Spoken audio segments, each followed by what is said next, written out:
جواتا ما جواتا کی اعتیادی بو هر مهانم وی جواتا هچیت کن وکو مجلس ما دومیز مهر حیوانات هفت درونن همو تشتیان بحث کن کاری خوی ریخسنینا ی سیاسینا ی جواکینا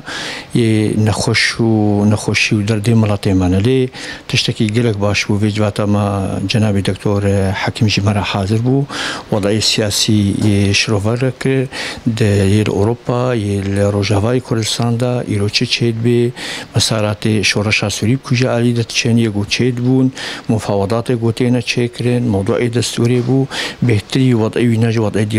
دراستا وضعی سیاسی کر یمجی امکو مجلس مکاری خیری خستنی مجالس مفروعه محلیات هر دوری هایی كمشكلة ما يعجوهبي أمسر من السكني حلول جوارهم في عالجوهبون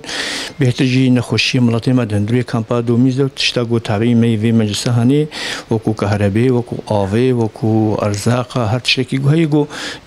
دست دراجو أم قوت نخوب كهني دا كوجا دفرا جوهبي أم درد ملاطي خو أم بكهني دا شوالي في مجلس مرويلي دجي ما قلت جي كاركي اعتيادي بو هر هذا حيوانية أم في كاري خو أم الويد درس دكين شغل ريخستني وهنانا نزيد تيوينا كاريما اعتيادية في جواتا قونها ما تشكيت